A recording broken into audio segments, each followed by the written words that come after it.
দাসী, শুনলাম রাজকুমার চন্দ্রকুমার নাকি রাজপ্রাসাদে ফিরেছে। তার রাজকুমার প্রতাপের কোনো খোঁজ পেয়েছে কিনা সেসবের কিছুটি তো আমাকে জানালো না। যা, এক্ষুনি গিয়ে রাজকুমার চন্দ্রকুমারকে খবর দে তো। বল রানীমা ডাকছে, তার সাথে আমার কিছু কথা আছে। তখনই ফুলকুমারী সেখানে চলে আসে। মা, আসলে রাজকুমার বড্ড ক্লান্ত, সে একটু বিশ্রাম করছে। ও আচ্ছা, তাই নাকি? আসলে ওর তো ক্লান্ত হওয়ারই কথা।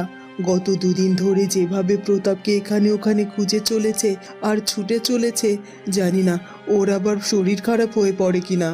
না না মা, রাজকুমার ঠিক আছে, আমি তার সেবা যত্ন করেছি মা, তাকে নিয়ে চিন্তা করবেন না। আর তাছাড়া আপনিও রাজকুমার প্রতাপকে নিয়ে এত চিন্তা করা বাদ দিন তো। রাজকুমার প্রতাপ যেখানে আছে সেখানে নিশ্চয়ই ভালো আছে। কি বলছো কি? রাজকুমার প্রতাপকে খুঁজে পাওয়া যাচ্ছে না আর তুমি ওকে নিয়ে চিন্তা করতে না করছো আমাকে? তুমি কি একবার ভেবে দেখেছো ফুলকুমারী, রাজকুমার প্রতাপকে যদি সত্যি না পাওয়া যায় তাহলে ওর দিদিমাকে আমরা কি জবাব দেব? এতে করে তো আমাদের দু রাজ্যের সাথে সম্পর্ক নষ্ট হবে, দুঃসম্পর্ক সৃষ্টি হবে, এমনকি যুদ্ধও সৃষ্টি হতে পারে। মা, আপনি শুধু শুধু এত চিন্তা করছেন, এসবের কিচ্ছু হবে না। আর তাছাড়া আমার তো মনে হয় রাজকুমার প্রতাপ যেখানে আছে সেখানে সত্যি সত্যিই ভালো আছে।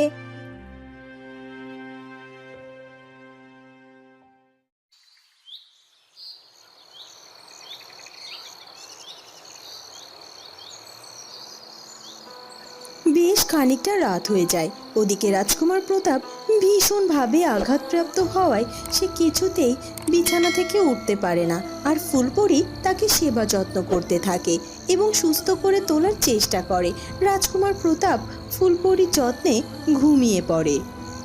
মনে হচ্ছে রাজকুমার প্রতাপ ঘুমিয়ে পড়েছে। হ্যাঁ হ্যাঁ, তাই তো, ঘুমিয়ে পড়েছে। কিন্তু তার মুখের দিকে তাকাতেই মনে হচ্ছে সে বড্ড নিষ্পাপ। আসলেই তো রাজকুমার প্রতাপ অনেক ভালো একটা মানুষ ছিলেন, কিন্তু তিনি হঠাৎ করে এভাবে এমন একটা জঘন্য কাজ কি করে করতে যাচ্ছিলেন? না না না, এটা রাজকুমার প্রতাপের শোভা পায় না। রাজকুমার প্রতাপ ফুলকুমারীকে ভালোবেসেছিল। রাজকুমার প্রতাপ ফুলকুমারীকে ভালোবেসে রাজকুমার চন্দ্রকুমারের ক্ষতি করতে যাচ্ছিল। কিন্তু এটা তো রাজকুমার প্রতাপের প্রকৃত ভালোবাসা নয়। প্রকৃত ভালোবাসার মানুষকে যে কেউ কষ্ট দিতে পারে না, তাকে ভালো রাখার জন্য নিজেকে ত্যাগ করতে হয়। কিন্তু সেটা না করে সে ফুলকুমারীকে কষ্ট দেওয়ার জন্য তার স্বামীকে হত্যা পর্যন্ত করতে চেয়েছিল। কিন্তু রাজকুমার প্রতাপ, আপনি তো এমন মানুষ নন। আপনি কেন কেন এত বড় অন্যায় কাজ করতে যাচ্ছিলেন বলুন? আপনি তো অনেক ভালো একটা মানুষ। আপনার রাজ্যের সকল প্রজারা আপনাকে কত ভালোবাসে, কত ভরসা করে, কিন্তু সেই আপনি কি না এত বড় জঘন্য একটা পাপ কাজ করার জন্য এগিয়ে যাচ্ছিলেন? না না না, আপনার আপনার ভেতর থেকে সেই ভালো মানুষটাকে আমাকে বের করে আনতে হবে, আর আপনার ওপরের কঠিন মানুষটাকে আমাকে শেষ করে দিতে হবে। আর আপনি কোনোভাবে ফুলকুমারী বা রাজকুমার চন্দ্রের কোনো ক্ষতি করতে পারবেন না। আর আমার মনে হয় একটা সময় আপনি ঠিকই বুঝতে পারবেন যে আপনি যেটা করতে যাচ্ছিলেন সেটা ভুল ছিল, অন্যায় ছিল। আপনি সুস্থ হন, আপনার সাথে যে আমার এ ব্যাপারে অনেক কথা আছে।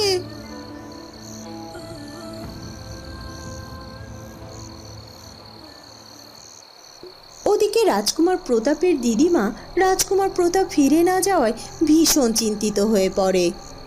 না না, আর সহ্য করতে পারছি না।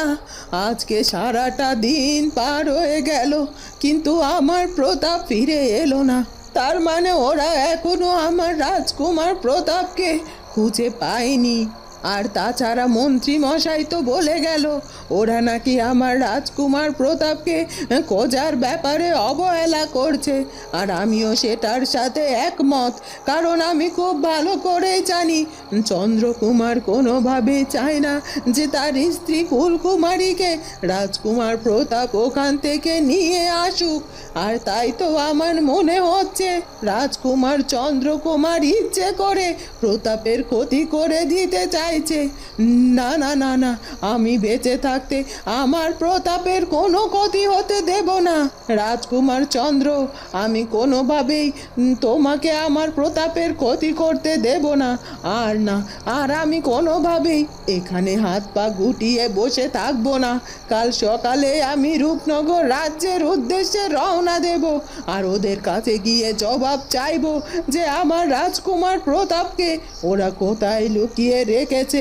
আর তাছাড়া ওরা যদি কোনোভাবে রাজকুমার প্রতাপের কোনো ক্ষতি করে থাকে, তাহলে এবার ওদের মাসুল হাড়ে হাড়ে দিতে হবে।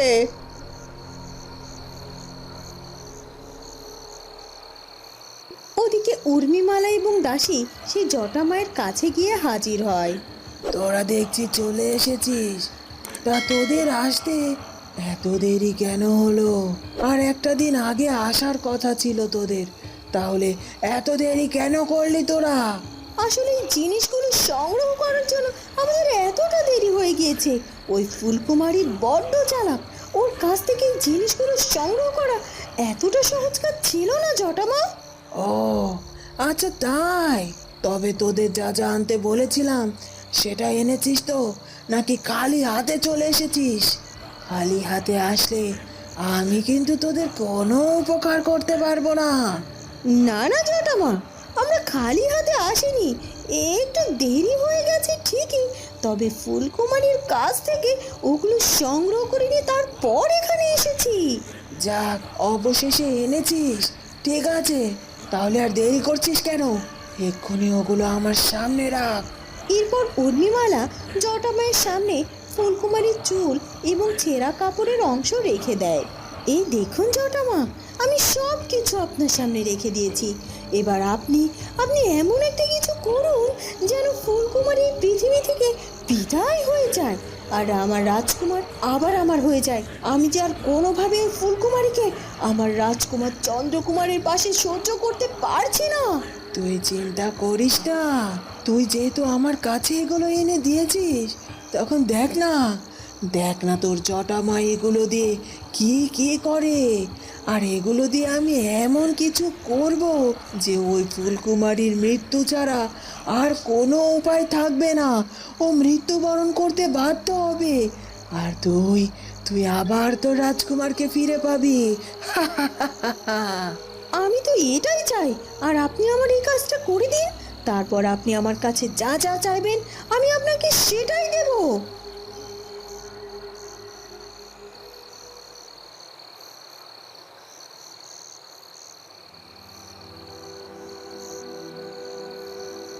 সব কিছু ঠিকভাবেই তো চলছে, রাজকুমার প্রতাপের খবরও পাওয়া গেল, কিন্তু তারপরও আমার মনটার মধ্যে জমে থাকা সেই অস্থিরতাটা কিছুতেই কাটছে না।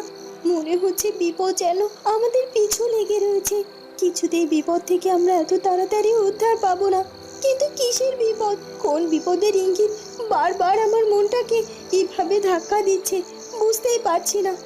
আচ্ছা, আমি কি রাজকুমারকে এ ব্যাপারে এইসব কথা খুলে বলবো? না না না, এখন নয়, রাজকুমার চন্দ্র এখন ঘুমিয়ে পড়েছে। আমি বরং কাল সকাল হলেই রাজকুমার চন্দ্রের সাথে এ ব্যাপারে খোলাখুলি একবার আলোচনা করব। আমার তো মনে হচ্ছে সত্যি যেন কোনো না কোনো দিক থেকে বিপদ নেমে আসবে। তবে যত যাই বিপদ আসুক না কেন, আমাকে কোনোভাবেই ভেঙে পড়লে চলবে না, আমাকে শক্ত থাকতে হবে। আসুক না, যত বড় বিপদে আসুক না কেন, আমি কিছুতেই আমার রাজকুমার চন্দ্রের হাত ছাড়বো না। আমি ওকে আমার কাছে আঁকড়ে ধরে রাখবো। আমাদের দুজনকে কেউ কেউ আলাদা করতে পারবে না, কোনোভাবেই না। বন্ধুরা, কি হতে চলেছে এরপর সেটা জানবো আমরা ফুলকুমারী গল্পের পরবর্তী পর্বে। আর আমাদের আজকের পর্বটি ভালো লাগলে অবশ্যই আমাদের চ্যানেলটিকে সাবস্ক্রাইব করে দিও। দেখা হবে নতুন পর্ব নিয়ে। ধন্যবাদ।